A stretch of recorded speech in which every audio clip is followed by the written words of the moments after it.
All of you have heard what he said just now.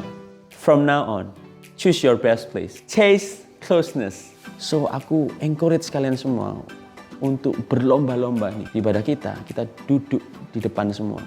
Karena di tempat itu, saya pastikan itu tempat terbaik dan tidak akan terganggu dengan hal-hal yang tidak esensi. Datang ke rumah Tuhan, datang ke baitnya dengan menaikkan ucapan syukur. Mendengarkan firman Tuhan, merenungkan firman Tuhan, dan kita berespon dengan tepat. Katakan yes pada firman Tuhan. Katakan amin pada firman Tuhan. Karena itu akan mengubahkan kehidupan kita. Firman Tuhan berkuasa dalam kehidupan kita. Jangan kiranya rasa kagum kita hilang pada Tuhan. Biarlah hati kita penuh dengan ucapan syukur.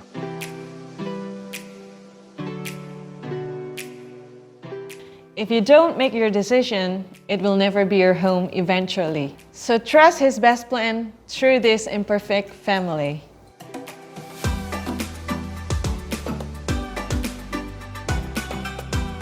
Cantik, alami, laku.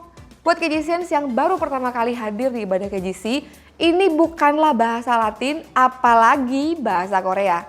Cantik, alami, laku adalah singkatan dari catat atau ketik, alami, dan lakukan khotbah.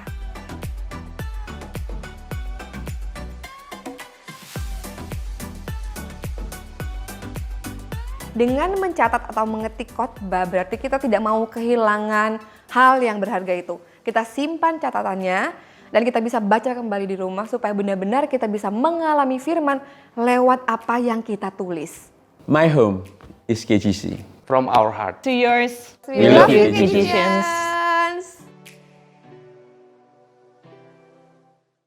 Shalom Kingdom Generation Community, Dantar. Kembali lagi dalam KGC Online Service minggu ke-18. Tidak terasa 3 bulan lebih ya kita udah melewati masa pandemi ini, tapi bukan karena kita, karena Tuhan ada bersama dengan kita. Kita tidak berhak menyalahkan Tuhan dalam kondisi ini. Karena apa? Karena satu hal yang saya percaya, Tuhan selalu bersama dengan kita dan Dia sayang sama kita. Justru dalam kondisi seperti ini, kita harus tetap bersukacita. Kita tetap harus bersyukur dan satu hal, kita harus tetap berdoa. Karena apa? Karena saya percaya ada kuasa dalam setiap doa yang kita naikkan dalam nama Tuhan Yesus Kristus. Saya mau menyapa KGC yang ada di rumah dan bagi saudara yang baru join ibadah ini, Shalom. KGC adalah Kingdom Generation Community. Siapa yang percaya Tuhan Yesus Kristus sebagai Raja, Dia adalah Kingdom Generation. Minggu ini kita akan diberkati oleh storyteller yang akan disampaikan oleh Mr. and Mrs. Yohanes Agus. Dan hari ini kita akan dilayani oleh salah satu KGC Home Preacher di Surabaya yang hobinya foto, orang yang diberkati Tuhan dan belakangan suka hobi baru yaitu aquascape. Siapa lagi kalau bukan Doni A2. Oke, sebelum kita mulai ibadah, sama-sama kita siapkan catatan, kita siapkan Alkitab kita hidupi budaya cantik alami laku. Catat, ketik, alami dan lakukan khotbah. Oke, sebelum kita ibadah, mari kita satu dalam doa. Bapa di surga, bersyukur Tuhan untuk hari ini atas penyertaan-Mu yang tidak pernah berkesudahan dalam hidup kita. Bapak, sebentar kami akan mulai ibadah kami. Biar Kau yang sertai ibadah ini Tuhan dari awal pertengahan hingga akhir. Kau yang berikan hikmat-Mu pada setiap kami, juga untuk pembicara yang akan menyampaikan isi hati-Mu Tuhan. Biar Kau yang urapi, biar setiap kata yang diucapkan adalah hanya daripada-Mu saja Tuhan. Terima kasih. Hanya dalam nama-Mu kami berdoa dan mengucap syukur. Haleluya. Amin. Selamat beribadah KGCian. Shalom KJCians, perkenalkan nama saya Yohanes Agus dan ini istri saya satu-satunya, Resia Grace.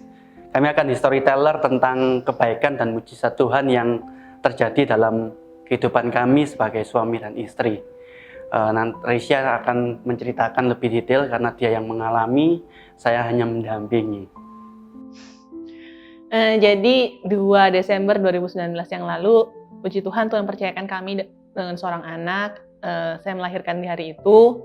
Selama proses kehamilan, semua berjalan dengan lancar, enak sekali. Dan proses melahirkan pun, puji Tuhan walaupun harus melalui kontraksi yang lumayan panjang berjam-jam, tapi proses melahirkannya sendiri nggak sampai 15 menit, lancar banget. Cuman permasalahan tanda kutip terjadi setelah itu. Jadi ketika bayi sudah lahir, waktunya ngeluarin plasenta, jadi biasanya plasenta itu keluar setelah bayi keluar. Ternyata plasentanya nggak mau keluar. Walaupun sudah dokter upayakan berbagai cara, tapi ternyata masih ada plasenta yang nyisa. Masih ada plasenta yang nyisa di dalam rahim, dan oleh dokter diputuskan kalau gimana kalau kita kuret aja, karena ini sepertinya jalan yang paling memungkinkan pada saat itu. Nah, setelah dilakukan proses kuret, ternyata tetap masih ada plasenta yang nyisa, karena kata dokter, plasenta yang nyisa ini nempel di dinding rahim yang tipis. Jadi dokter nggak berani untuk ngeluarin karena takutnya nanti pendarahan. Kalau pendarahan malah efeknya nggak bagus. Dokter saranin nanti ya udah nggak apa-apa, nanti kita kasih obat aja, nanti ditunggu untuk lurus sendiri. Tapi ternyata setelah minum obat pun sampai obat habis, udah konsul beberapa kali ke dokter, ternyata plasentanya masih belum mau keluar, masih menempel dengan erat. Jadi dokter obgyn saya nyaranin untuk dokter obgyn lain yang lebih spesialis untuk nanganin masalah plasenta nyisa ini. Atau mungkin biasanya orang lebih kenal dengan istilah plasenta akreta.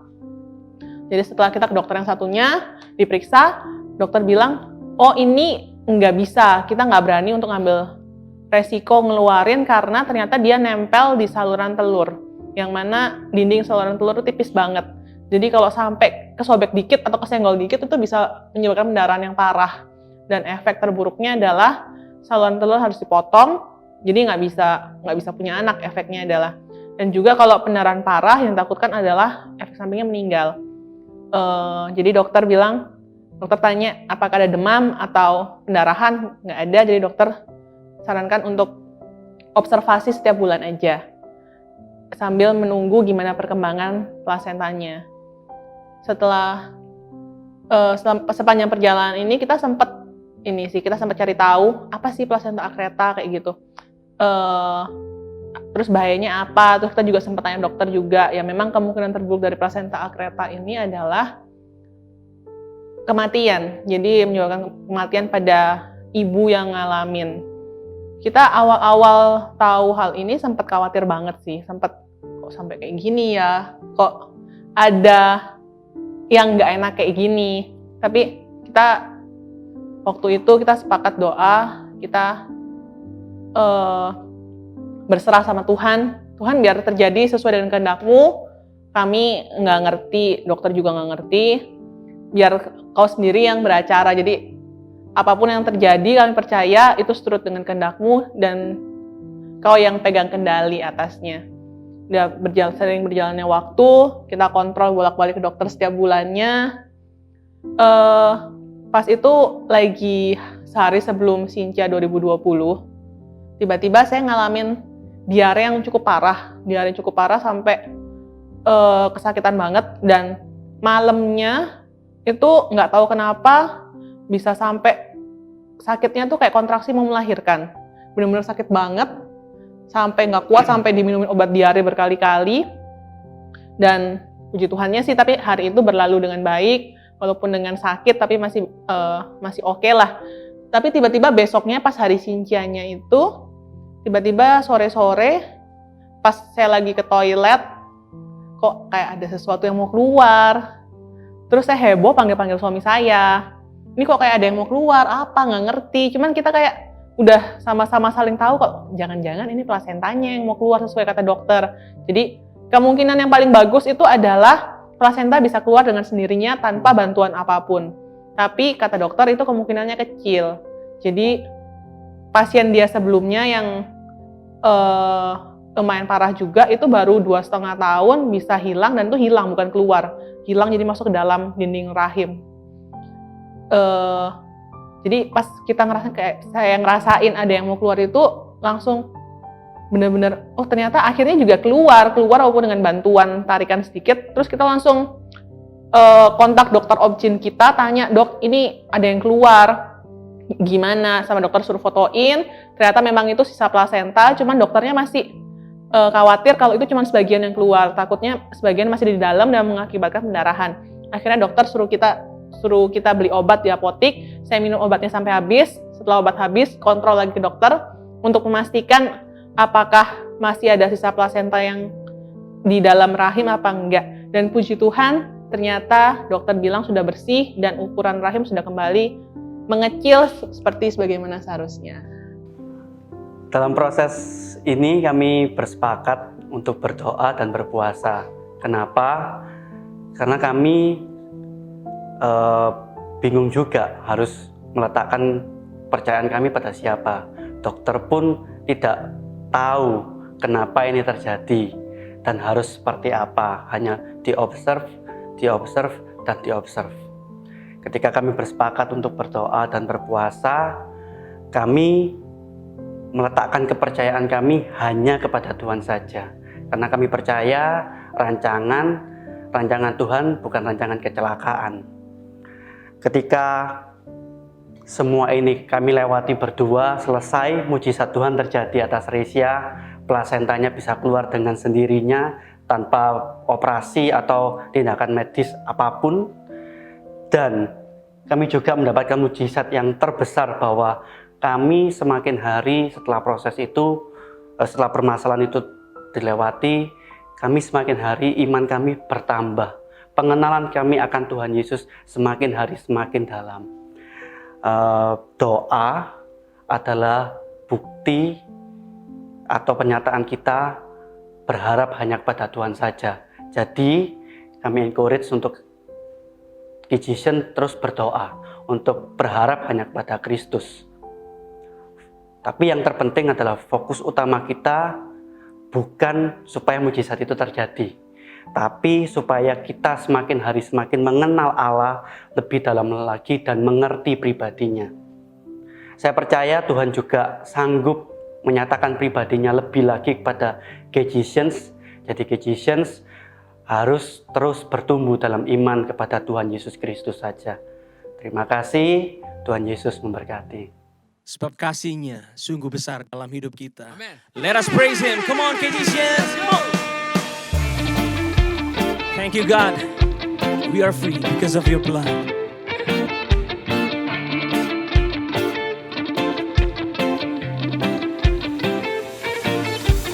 Hidupku yang dulu telah ditebus darah-Mu, karena kebenaran-Mu yang telah bebaskanku. Kini ku berdiri karena kasih-Mu memerdekakanku, memerdekakanku. I believe He saves me, come into my life. I believe He's my Lord, come into my heart. If the Son set us free, we're free through and through. Yes, the Son set us free, yes, this is the truth. If the Son set us free, we're free through and through. Yes, the Son set us free, yes, this is the truth. Thank God I'm free.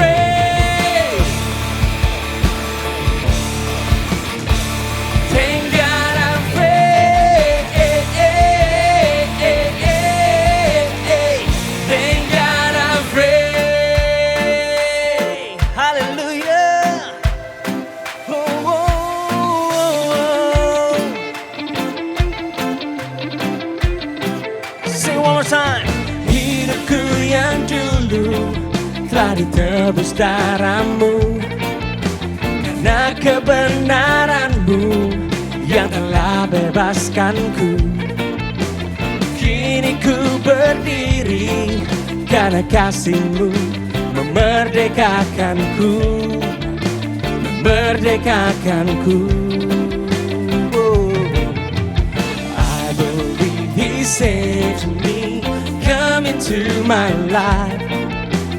I believe He's my Lord, come into my heart. If the Son set us free, we're free through and through. Yes, the Son set us free, yes, this is the truth. If the Son set us free, we're free through and through.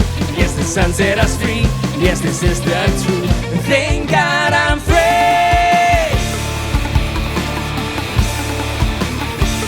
Thank God I'm free.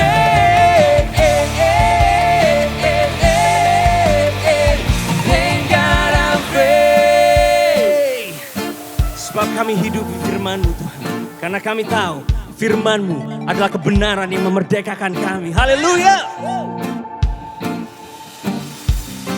Seluruh hidupku ku serahkan padamu, dengan kuasa-Mu ku jadi saksi-Mu. Seluruh hidupku ku serahkan padamu, dengan kuasa-Mu ku jadi saksi-Mu. Seluruh hidupku ku serahkan padamu, dengan kuasa-Mu ku jadi saksi-Mu. Seluruh hidupku ku serahkan padamu, dengan kuasa-Mu ku jadi saksi-Mu. Seluruh hidupku ku serahkan padamu, dengan kuasa-Mu ku jadi saksi-Mu.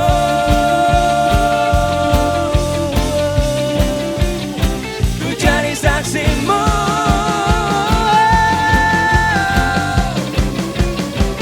Thank God I'm free. Thank God I'm free. Thank God I'm free. Thank God I'm free. Thank God I'm free.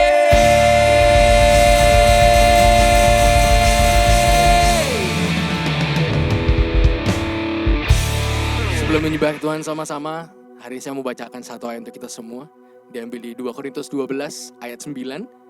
Tetapi jawab Tuhan kepadaku, cukuplah kasih karuniaku bagimu. Sebab justru dalam kelemahanlah kuasaku menjadi sempurna. Sebab itu terlebih suka aku bermegah atas kelemahanku, supaya kuasa Kristus turun menaungi aku. Mari sama-sama harapkan kehadirannya. Sebab hanya di dalam hadiratnya ada kekuatan untuk kita.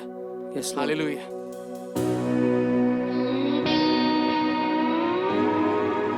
Oh, thank you, Jesus. Oh, thank you, Lord.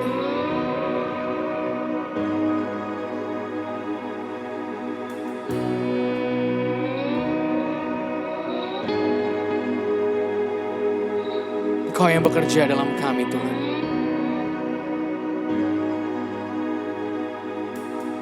Di tengah luasnya samudra,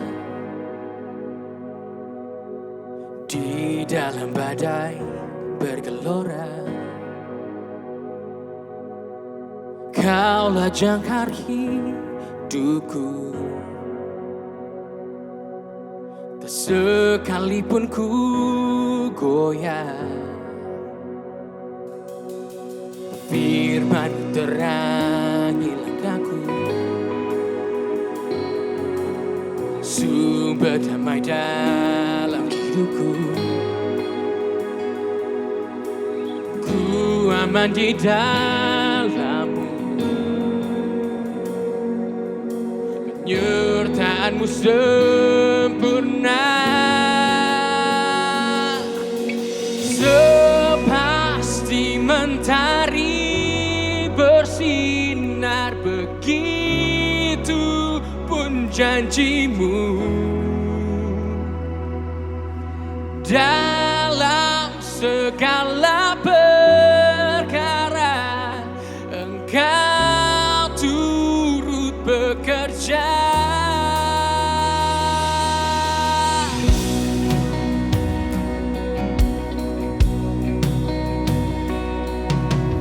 Firman terangi langkahku, sumber damai dalam hidupku.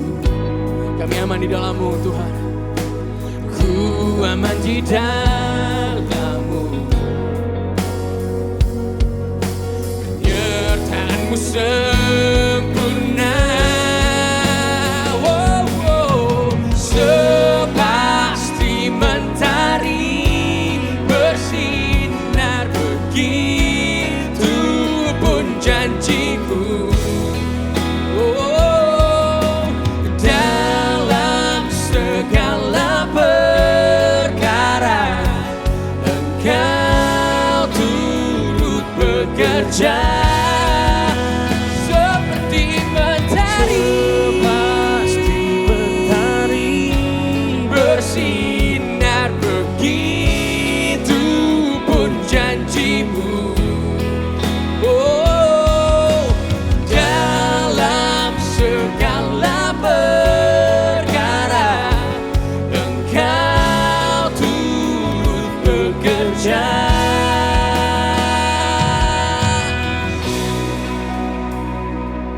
Kau perisai kami, Kau benteng kami Tuhan. Kau batu karang kami Allah.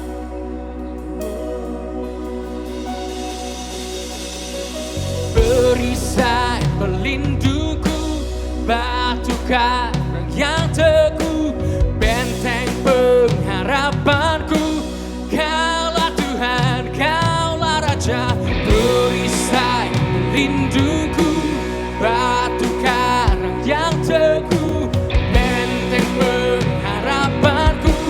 Kaulah Tuhan, Kaulah Raja. Perisai pelindungku, batu karang yang teguh, benteng pengharapanku. Kaulah Tuhan, Kaulah Raja. Sepasti mentari bersinar, begitu pun janjimu. Dalam segala perkara Engkau turut bekerja. Sepasti mentari bersinar, begitu pun janjimu. Oh, dalam segala perkara Engkau turut bekerja. Yeah, yeah. Sepasti mentari bersinar, begitu pun janjimu. Dalam segala perkara Engkau turut bekerja.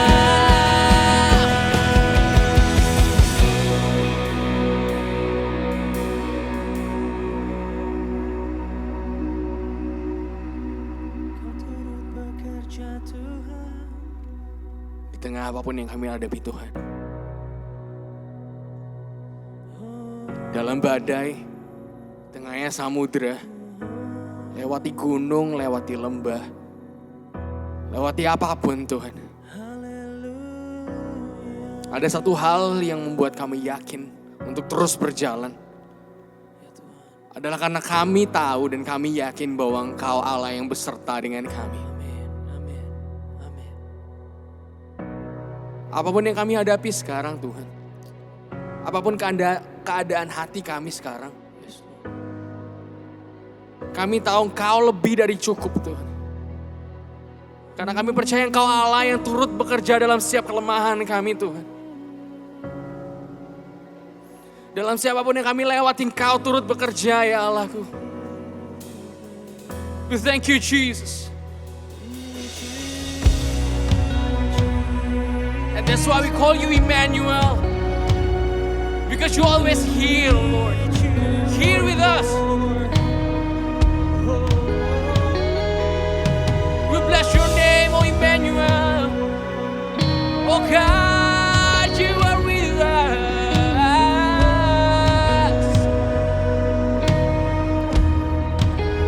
That's why we are worshiping you, Lord.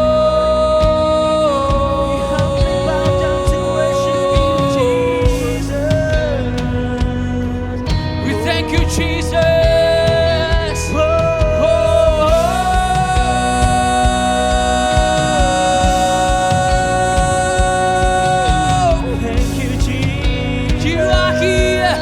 You are here, not for a minute was I forsaken.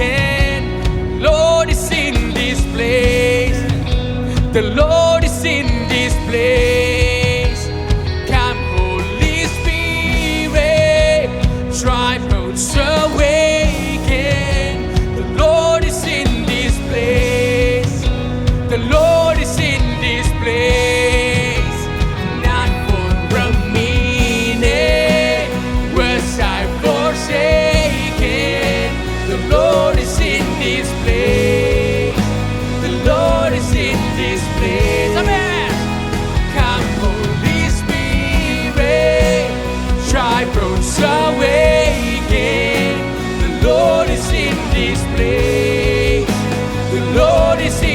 this place.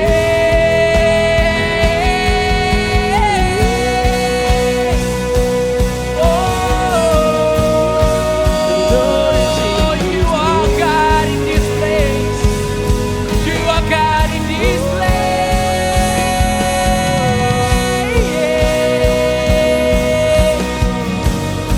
We thank you, Jesus. We thank you, Jesus.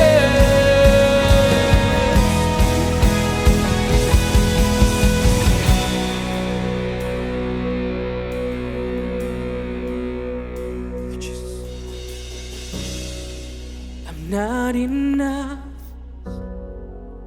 unless you come. Will you meet me here again? 'Cause all I want is all you are. Will you meet me here again? Not enough. I'm not enough unless you come. Will you meet me here again? You're all I want, 'cause all I want is all you are. Will you meet me here again? Terima kasih buat anugerah-Mu Tuhan. Terima kasih buat kasih-Mu yang selalu ada buat kami. Meet me here again, meet us here again, oh Lord. Buat kami mengerti apa yang menjadi rencana-Mu dalam kehidupan kami Tuhan. Buat kami mengerti, paham apa isi hati-Mu buat setiap dari kami. Supaya kami dapat setiap harinya menjadi serupa dengan Engkau Tuhan. Berkati hamba-Mu yang akan menjalankan sebagian firman Tuhan.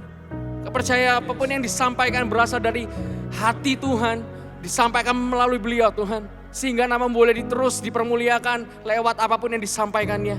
Terima kasih Bapa. Terima kasih hanya di dalam satu nama kami berdoa. Dalam nama Tuhan Yesus Kristus, nama paling berkuasa di mana-mana. Amin. Shalom KGCN, good to see you again in this beautiful Sunday. Tentu saja kita ketemu lagi di KGC Online Service untuk hari ini. Dan seperti 2 minggu sebelumnya, bagaimana Pastor Hizkia dan Pastor Daniel Yanuar benar-benar menjelaskan kepada kita bahwa dari mulai Titus 1 sampai Titus 1 ayat 1 sampai 9 dijelaskan dengan sangat luar biasa. Dan hari ini saya pengen recall sejenak bahwa di ayat 9 ayat sebelumnya pasti kita akan melihat bahwa gini, di situ ada sebuah kerisauan bagaimana seorang Paulus menjadi sangat risau dan dia juga concern untuk akhirnya seorang Titus yang dia tinggalkan di Kreta waktu itu agar Titus ini segera menemukan orang-orang yang berkapasitas untuk menjadi istilahnya itu local leader yang ada di sana. Nah, sebelum kita lanjut untuk melangkah, mari posisikan diri kita terlebih dahulu menjadi seorang Titus di sana. Oke. Sebelumnya kita harus tahu dulu, Kreta ini bukanlah nama kereta api, tetapi Kreta ini adalah sebuah nama pulau yang sampai sekarang pun namanya tetap sama. Gak ada perubahan. Ya, nama Kreta sendiri, Crete Island, itu berada di lautan Mediterania. Ya, lautan Mediterania, bukan apartemen ya, tapi lautan Mediterania. So, kondisinya di sini adalah di mana Paulus dan Titus, mereka datang ke Kreta waktu itu bersama-sama. Tapi Paulus harus meninggalkan Titus di Kreta sendirian. Kenapa? Karena Paulus harus, kalau nggak salah dia harus pergi ke Makedonia untuk dia menyebarkan Injil di sana lagi. Dan kondisi seperti ini itu sama kayak gini loh. Kita diajak temen datang ke Komsel, dia yang ngajak tapi dia yang pulang duluan. Nah, kondisi seperti ini yang terjadi pada Titus pada waktu itu. Kalau kata kerennya itu adalah left behind. Ya, saat itu ketika Titus ditinggalkan oleh Paulus di Kreta pada waktu itu, kondisi yang ditinggalkan oleh Paulus waktu itu bukanlah sebuah kondisi yang ideal. Oh ya, beberapa orang-orang di Kreta sudah percaya tentang Yesus. Mereka sudah mendengar tentang Injil Yesus karena memang Paulus dan Titus udah di sana untuk sekian waktu, pasti mereka udah mulai percaya dengan Yesus. Dan kalau misal kalian perhatikan di khotbahnya Kohis sempat jelaskan bahwa Titus berada di tengah-tengah orang yang memegang agama Yahudi, atau gini, percaya Yesus, sudah percaya Yesus namun masih memegang adat istiadat orang Yahudi. Nah, gini, kondisi yang dihadapi oleh seorang Titus waktu itu bukan hanya tentang left behind-nya, bukan tentang ditinggal sendiriannya, tapi kondisinya adalah Titus menghadapi cultural challenge di sana. Dan bukan hanya itu, bahkan seperti minggu lalu kita belajar tentang bagaimana syarat-syarat menjadi seorang leader juga. Di sana juga terjadi lack of leadership. Nah, ini yang akan kita bahas. Pertama adalah cultural challenge apa sih yang sebenarnya Titus hadapi waktu itu. Tantangan budaya yang dihadapi seorang Titus pada waktu itu adalah tentu saja budaya yang terbawa dari nenek moyang orang Kreta pada waktu itu. Bahkan di ayat 12 itu jelas banget Paulus mengatakan bahwa kebiasaan buruk orang Kreta itu adalah 1, pembohong. 2, mereka binatang buas. 3, mereka pelahap yang malas. So, kalau misal kita baca lagi ayat 10 sampai 16 yang akan kita baca nanti nih, saya mau jelaskan dulu. Ini adalah sebuah kondisi yang sebenarnya tidak ideal sama sekali untuk menciptakan leader yang ideal. Ini adalah sebuah kondisi yang sebenarnya itu sangat-sangat tidak ideal untuk akhirnya bisa melahirkan selfless leadership di sana. So gini, sama seperti ayat-ayat yang kita baca sebelumnya dari ayat 1 sampai 9, menarik sekali ketika seorang Paulus, dia menjabarkan dulu bagaimana kriteria ideal seorang leader untuk akhirnya menjadi penatua di sana, untuk menjadi orang yang istilahnya itu jadi suksesor Paulus dan Titus di sana, itu dia jelasin dulu. Nah, baru setelah dia jelasin itu, dia jelasin kondisi Kreta yang sebenarnya itu seperti apa kepada Titus. Nah, ini sama kayak gini. Pendeta khotbah di hari Minggu, kita dengerin pendeta khotbah di hari Minggu, kemudian di hari Senin sampai dengan Sabtu, kita itu pengen apa ya, kan kalau pendeta khotbah di hari Minggu itu memotivasi sekali kita untuk akhirnya bisa, oke, kamu bisa lakukan ini, kamu bisa lakukan itu, asal kamu fokus. Nah, kayak gitu. Nah, ketika kita sampai Senin sampai Sabtu, kita udah fokus. Tapi kita tetap aja menghadapi satu kondisi yang, kondisiku gak ideal seperti yang pendeta bilang. Kita sering kali menemukan kondisi seperti ini. Ditambah lagi, selain daripada cultural challenge dan kemudian lack of leadership di sana, orang Kreta ini yang perlu kalian tahu adalah bagian dari orang Yunani yang which is mereka percaya sebenarnya dari turun-temurun mereka percaya adanya dewa. Atau lebih tepatnya mereka percaya sebenarnya Tuhan itu ada. Tuhan itu ada, mereka percaya. Namun pemahaman mereka tentang Tuhan itu berbeda dengan Tuhan yang kita percayai. Apa bedanya? Di Kreta bahkan ya, itu beberapa literasi yang saya baca di Kreta itu mereka itu percaya bahwa dewa agung mereka itu lahir di pulau itu. Sehingga mereka itu memiliki satu istilahnya itu kepercayaan yang sebenarnya itu budaya itu terbawa.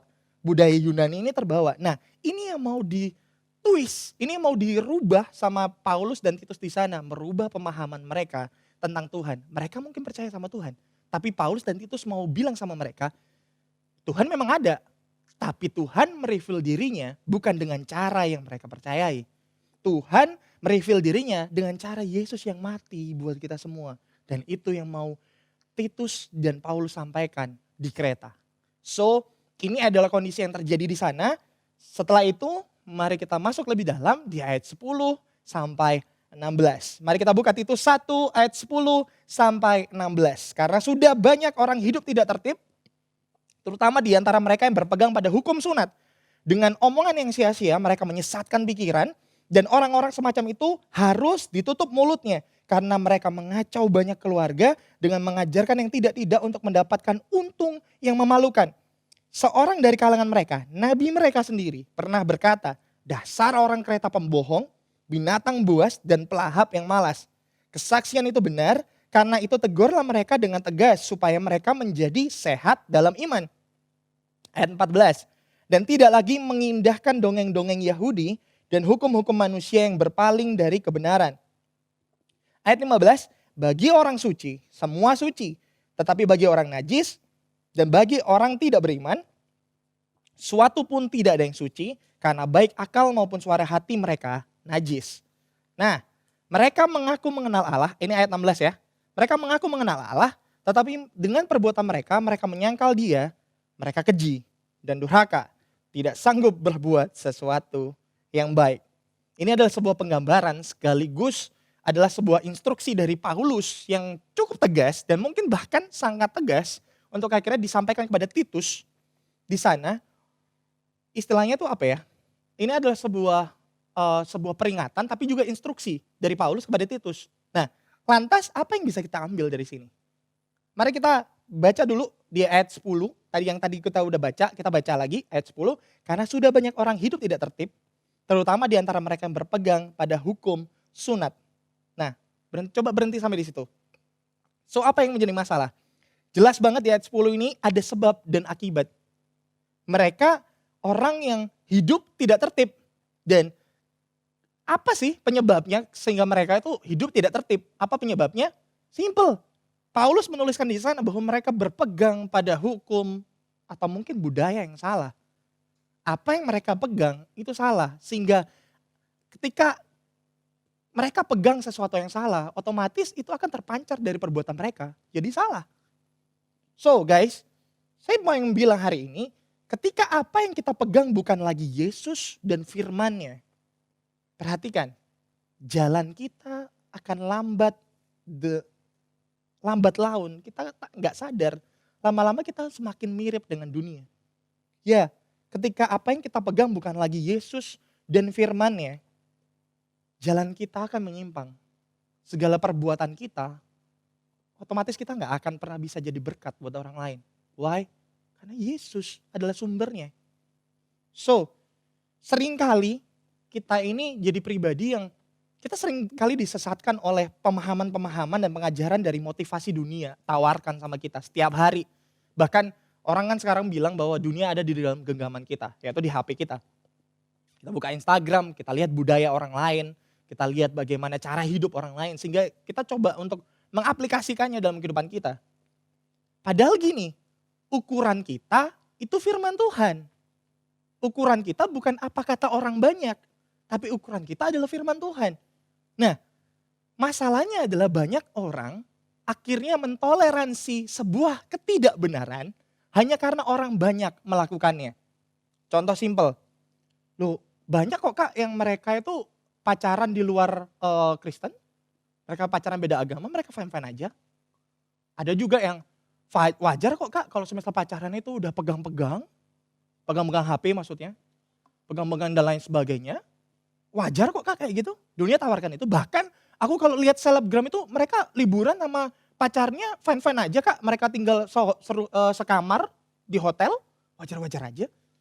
So guys, sekali lagi saya pengen bilang, kalau orang banyak melakukan, itu bukan jaminan bahwa itu adalah sebuah kebenaran. Karena ukuran kita sekali lagi, ukuran kita itu firman Tuhan. Bukan apa kata orang banyak. Hari ini kita belajar juga tentang bagaimana orang Kreta, bagaimana mereka itu hidup dalam kesesatan mereka.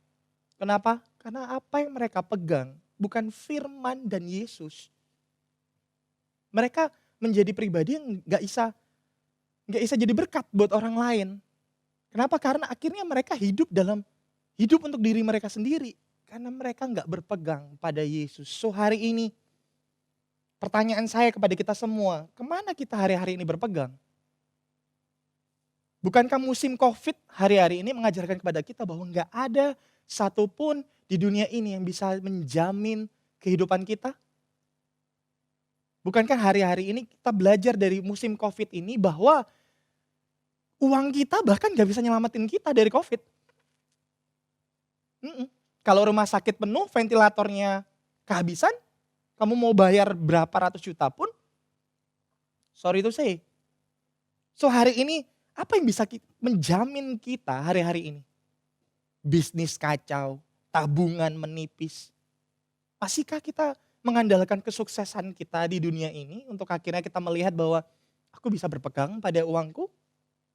Aku bisa ngandelin papa mamaku sih, aku bisa. So hari ini apa yang menjadi pegangan kita hari-hari ini? Guys, saya cuma pengen bilang hari ini bahwa hanya firman Tuhan yang bisa kita pegang. Why?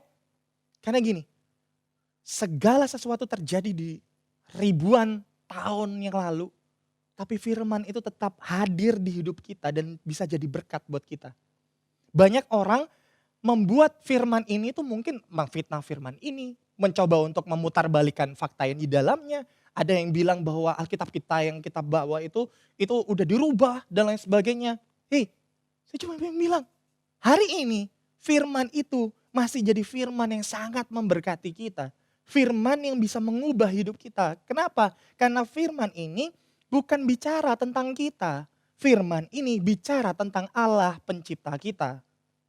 Ini yang perlu kita garis bawahi dalam kehidupan kita. Bahwa hanya firman kita, bahwa firman Tuhanlah yang akan tetap tinggal. Gunung bisa goncang. Wabah sekarang menyerang. Tapi itu semua akan membuktikan bahwa hanya firman Tuhan yang bisa kita pegang. So guys, uangmu bisa habis. Tabunganmu bisa seret. Bank bisa kolaps. Perusahaanmu bisa bangkrut. Tapi firman gak akan berubah dari dulu sampai sekarang. Kenapa? Karena firman itu menceritakan pribadi yang gak akan berubah dari dulu sampai sekarang. Dia mati buatmu. Dia mengasihimu. Dan dia mencintaimu dengan luar biasa. Buktinya apa? Dia mati buatmu. So, kita belajar. Mari kita berpegang pada sesuatu yang benar, yaitu Yesus dan firman-Nya. Oke, itu poin yang pertama. Next, kita akan lanjut ke ayat 11 sampai 13. Orang-orang semacam itu harus ditutup mulutnya. Ini keras banget, Paulus ngomong kayak gini. Tutup mulut, karena mereka mengacau banyak keluarga dengan mengajarkan yang tidak-tidak untuk mendapatkan untung yang memalukan. Seorang dari kalangan mereka, nabi mereka sendiri pernah berkata, dasar orang Kreta, pembohong, binatang buas, pelahap yang malas. Kesaksian itu benar, karena itu tegurlah mereka dengan tegas supaya mereka menjadi sehat dalam iman. Sebenarnya gini, kalau kita perhatikan ayat-ayat ini, Paulus sedang menjelaskan kepada kita bahwa gini, orang Kreta itu masalahnya cuma satu, apa? Self-centered. Mereka mementingkan diri mereka doang. Mereka berpusat pada diri mereka sendiri. Contoh, ingin mendapatkan untung yang memalukan. 2, pembohong. Kenapa orang pembohong kok jadi self-centered? Simple, dia berusaha menutupi kebenaran yang tidak sesuai dengan keuntungannya. 3, binatang buas. Binatang buas itu bisa melahap sewaktu-waktu. Dia gak kenal temennya siapa. 3, pelahap yang malas. Dia malas tapi pengen nikmatin doang. So semuanya itu self-centered.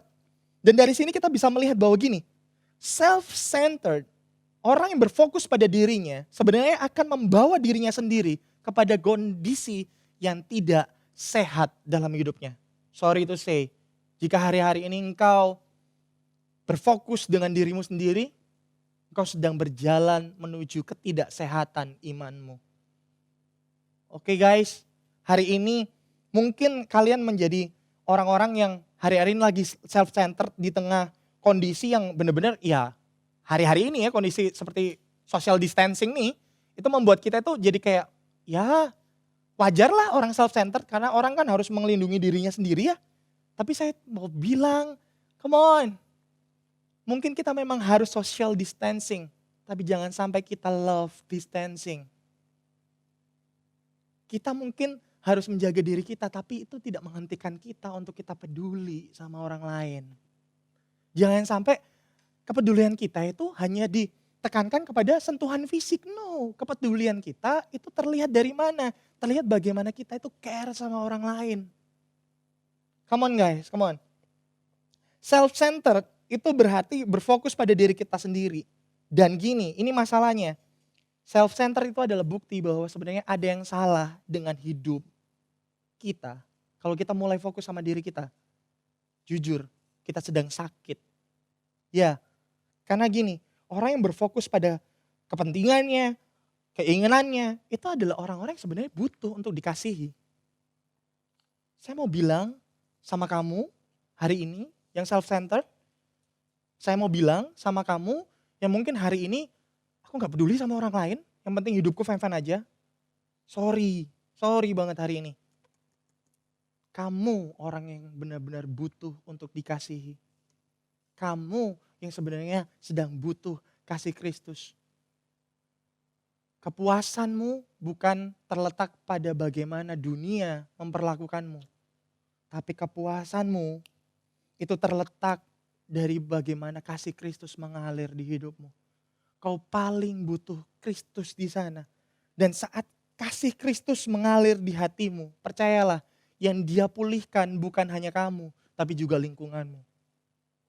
So guys, itu poin yang kedua, yaitu setelah tadi kita bicara bahwa kita harus memegang pada Yesus dan firman-Nya. Yang kedua, jangan self-centered. Kasih Kristus akan memampukanmu untuk peduli sama orang lain. So, kalau hari ini kamu masih peduli sama dirimu sendiri, peduli kayak terlalu self-centered, mari mengarahkan diri kita kepada Kristus. Dengan kita mengarahkan diri kepada Kristus, kita akan mulai mengasihi seperti Kristus telah mengasihi dunia. Oke, ayat 14 dan 15. Kita cepat saja. Ayat 14 dan 15 berkata, dan tidak lagi mengindahkan dongeng-dongeng Yahudi, hukum-hukum manusia yang berpaling dari kebenaran. Ayat 15, bagi orang suci, semuanya suci, tetapi bagi orang najis dan bagi orang tidak beriman, suatu pun tidak ada yang suci. Karena baik akal maupun suara hati mereka najis. Untuk membahas dua ayat ini, mari kita taruh dalam hati dan pikiran kita dulu. Untuk kita bisa sama-sama untuk jalan. Bahwa gini, konsepnya itu adalah gini, kekudusan itu bukan didapatkan oleh diri kita sendiri. Tetapi kekudusan itu diberikan oleh Kristus. Kekudusan menjadi bagian kita ketika Kristus mati bagi kita. Itu dulu yang harus benar-benar taruh dalam hati kita dulu. Kekudusan itu bukan diusahakan, namun didapatkan melalui pengorbanan Kristus. Ini kebenarannya. Pengorbanan Kristus yang menyucikan kita. Bahkan sama seperti Pastor Hizkia bilang 2 minggu lalu, kesalehan kita pun itu adalah sebuah akibat dari anugerah yang udah Tuhan berikan. Ya, kesalehan itu yang mungkin kita kadang banggakan, aku saleh loh hidup ini. Aku saat teduh gak pernah bolong loh, aku baik sama orang. Kesalehan yang kita dapatkan itu semata-mata itu adalah sebuah akibat dari anugerah Tuhan. Dan saya pernah ngomong ini di Komsel, buat anak-anak Komsel, saya pernah bilang gini di Komsel, bahwa kesalehan kita itu seharusnya bisa menjadi respon kita atas anugerah yang Tuhan berikan dalam kehidupan kita. Kenapa? Karena dia mati buat kita. Dan pengorbanannya yang memampukan kita untuk menjadi hidup saleh di depan orang. Dan bahkan bukan untuk di depan orang sebenarnya. Tapi kita hidup saleh karena memang kita udah ditebus. Kita berbuat baik bukan karena orang itu layak untuk berbuat baik. Atau layak untuk mendapatkan perbuatan baik. Kita berbuat baik karena kita sudah mendapatkan kasih terlebih dahulu dari Kristus. So, mari bagi kita yang istilahnya gini, bagi kita yang hari-hari ini melihat dengan cara dunia melihat bahwa dengan cara dunia melihat itu maksudnya ada orang sukses kita iri, ada orang yang liburan kita udah mulai kayak, aduh aku kok jadi malas ya buka Instagram gini. Jadi segala sesuatunya itu ditentukan dari apa yang kita lihat. Padahal gini, mari kita melihat dengan cara Yesus melihat. Dan bagaimana caranya? Bagaimana caranya aku melihat dengan cara Yesus melihat? Mari kita berikan diri kita dulu. Berikan diri kita itu maksudnya kayak gini. Mari kita sadari dulu. Kristus sudah mati buat kita. Mari kita sadari dulu. Bagaimana Kristus, kalau misalnya Kristus melihat kita itu bagaimana? Dengan cara kita bisa menyadari bagaimana Kristus melihat kita, kita akan sadar bagaimana cara kita melihat akan dunia.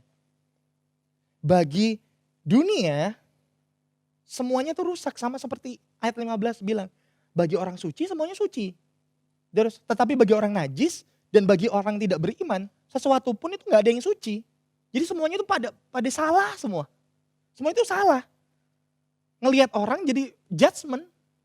Jadi ngelihat orang jadi kayak iri dan kemudian kayak, no, aku pengen melihat kamu itu susah.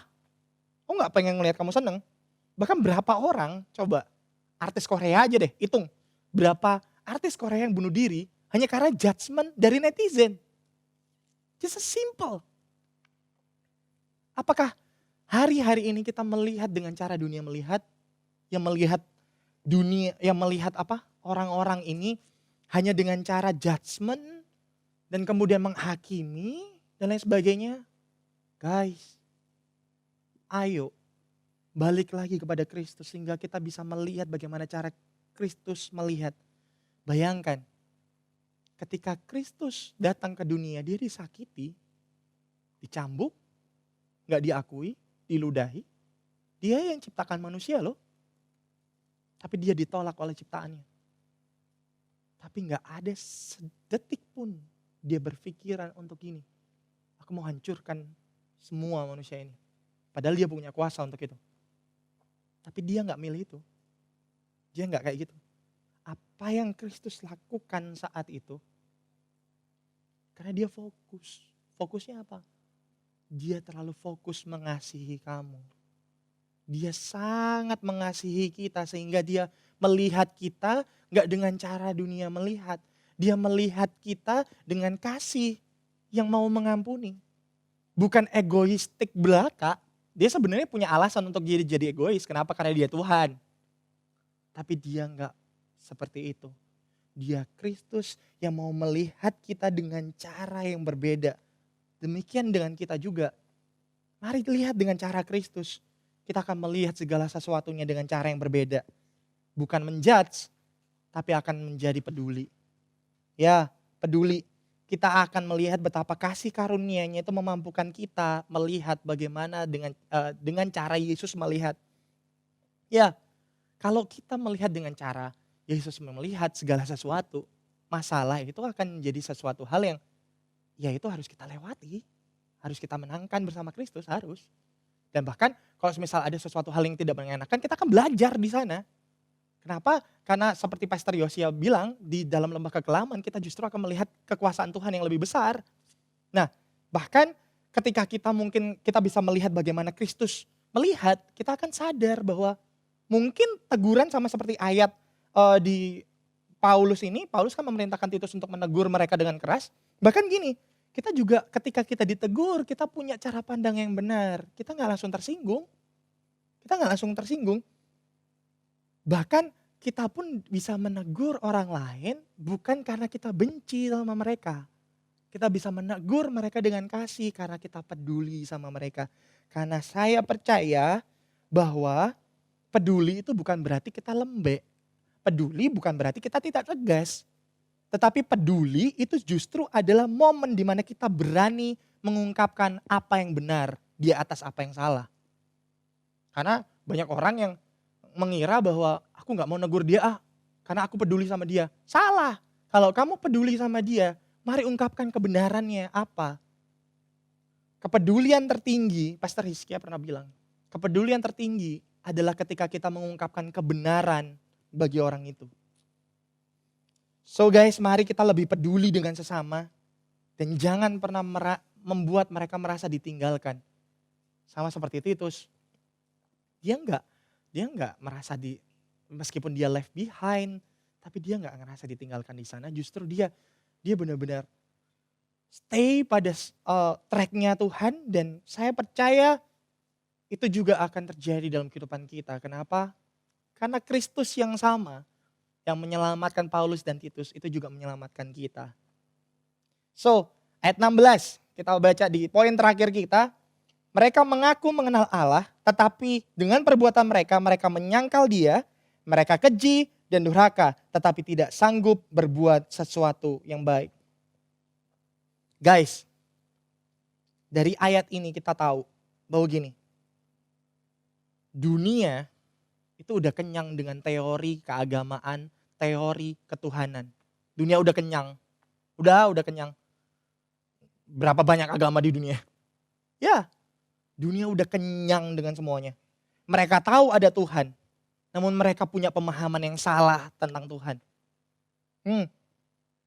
Dan ini fungsi kita. Kita adalah Paulus, kita adalah Titus, dan dunia tempat kita ditempatkan oleh Tuhan sekarang ini adalah kereta bagi kita. Dunia tempat ini adalah sebuah pulau bagi kita ditempatkan Tuhan di sana. Untuk apa? Untuk membuat gini, orang-orang yang mungkin kondisi mereka nggak ideal untuk menjadi pengikut Kristus. Karena kasih Kristus mereka akan menjadi ideal dan layak menjadi pengikut Kristus. So hari ini kabar baiknya untuk kita semua. Sekalipun kita nggak layak, meskipun kita nggak ideal untuk menerima kasih Kristus. Tapi Kristus mau hadir di hidup kita. Sekalipun kita nggak layak, kita nggak ideal untuk jadi leader orang-orang percaya itu kita nggak layak. Tapi karena kasih Kristus kita dipilih dan kita ditempatkan di mana tempat kita berada. Dan percayalah, kita adalah murid-muridnya. And we are the representative of Christ's kingdom. Come on. Saya nggak peduli apa latar belakangmu, saya nggak peduli apa yang terjadi dalam kehidupanmu, tapi percaya satu hal gini, you are a representative of Christ's kingdom. That's it. Mungkin hidupmu udah lelah dengan semua kegiatan dan usaha, dan mungkin segala sesuatunya jadi kayak, aduh udah kayak gini, momen COVID pula, semuanya kayak kacau, berantakan, dan lain sebagainya. Ini kabar baiknya, ada pribadi yang masih peduli sama kamu. Kamu gak ditinggalkan. Kamu tidak akan pernah ditinggalkan. Karena apa? Karena Kristus adalah pribadi yang gak pernah meninggalkan. Bukankah namanya Immanuel? Bukankah namanya Immanuel? Hei, bukankah namanya Immanuel? Allah beserta dengan kita. So guys, mari kita baca, cintai firman-Nya, pegang firman-Nya. Sebab apa? Sebab hanya Kristus yang layak untuk jadi pegangan kita. Stop untuk menyangkal dia dengan pemahaman yang salah dengan dia. Stop dengan pemahaman yang salah tentang Kristus.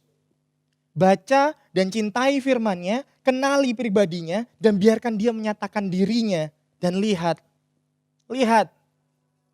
kasih Kristuslah yang mengalir di hidup kalian. Dan kasih Kristuslah yang akan mengubahkan kalian. Dan gini, kasih Kristus yang akan membuatmu merasa tidak ditinggalkan. Di momen COVID seperti ini, you are not alone. Ini bukan hanya slogan milik Liverpool. You are not alone. Ya, kamu gak sendirian. Ada Kristus di sana. Dia ada untukmu dan dia mengasihimu dan dia mencintaimu. Sepasti mentari bersinar, begitu pun janjimu. Dalam segala perkara, Engkau turut bekerja. Amin Tuhan Yesus. Ini iman kami, dengan iman kami bernyanyi Tuhan dalam nama Yesus. Amin Tuhan. Begitu pun janjimu, kami percaya dalam segala perkara, Engkau turut bekerja.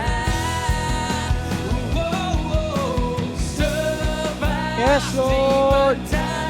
Ini iman kami Tuhan. Kami berdoa hari ini Bapa dalam nama Yesus. Mungkin ada banyak orang yang lepas pengharapan mereka hari ini. Mungkin mereka merasa left behind. Mereka merasa ditinggalkan. Tapi kami percaya Tuhan, Engkau Tuhan yang sempurna bagi kami semua.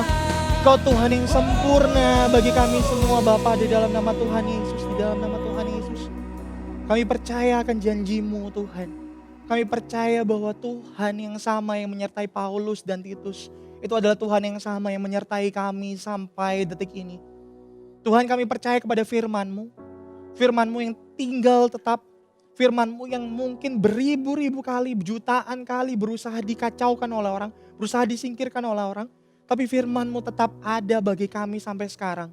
Kami bisa membacanya, kami bisa mencintainya, kami bisa merenungkannya. Dan kami bisa mengenal Engkau melalui setiap firman yang kami baca. Tuhan, hari ini Bapa, kalau masih ada orang-orang yang masih self-centered, masih ngerasa bahwa dirinya sendirian, masih ngerasa bahwa yang terpenting adalah dirinya sendiri. Tuhan, hari ini kami berdoa di dalam nama Yesus. Kuasa-Mu menembus setiap screen yang ada. Kuasa-Mu menembus setiap hati yang ada. Agar kami tahu dan kami sadar bahwa Engkau selalu ada bersama dengan kami.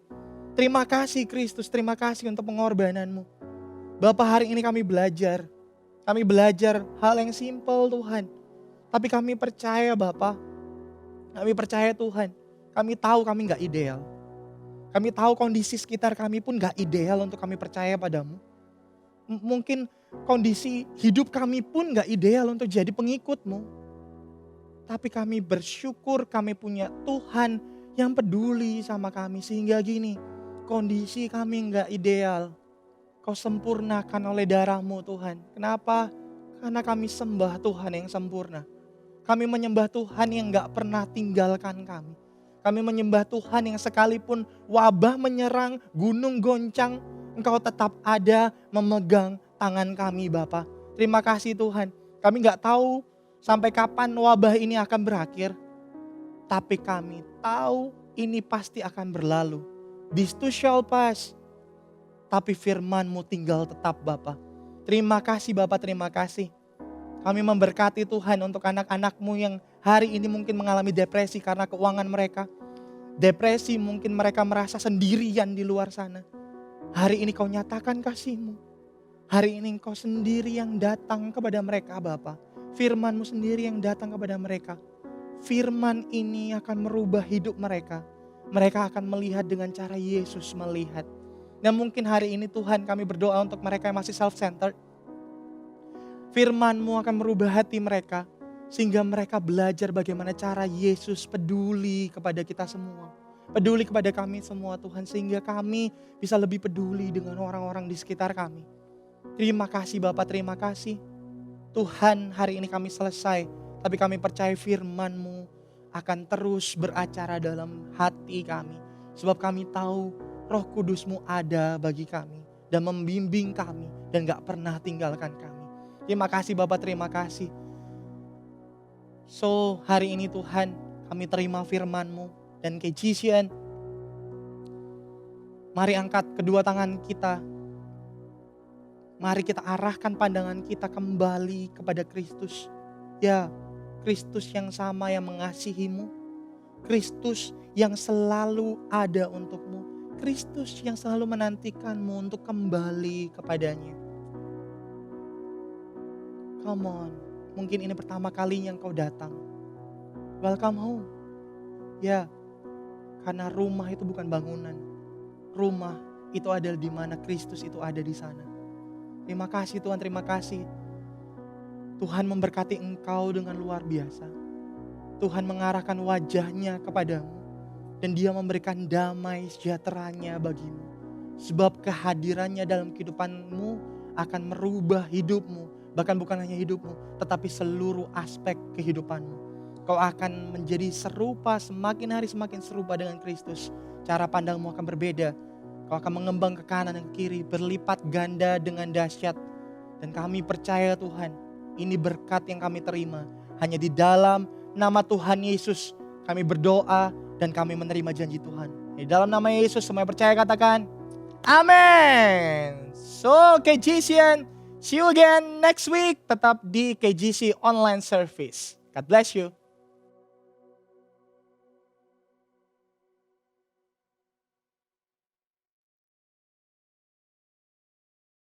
Thank you for joining us today. Pesan yang luar biasa yang disampaikan oleh Donia 2. Saat kasih Kristus mengalir, bukan hanya kamu yang dipulihkan, tapi juga sekitarmu. Kiranya pesan ini bisa menjadi kekuatan bagi kita dan menjadi perlindungan bagi kita semua. Sabtu 25 Juli 2020 akan ada KGC Manifesting Prayer jam 1 siang di IGTV @KGC Surabaya. Bagi saudara yang ingin didoakan, saudara bisa DM langsung ke IG kami di @kkc_surabaya. Untuk info lebih lanjut mengenai ibadah, saudara bisa follow IG kami di @kgc_surabaya dan YouTube channel kami di KGC Surabaya. Minggu depan kita akan dilayani oleh salah satu home pastor di Surabaya, KGC Surabaya maksud saya, yaitu Maria Lipesik. So, see you next week KGC. God bless you.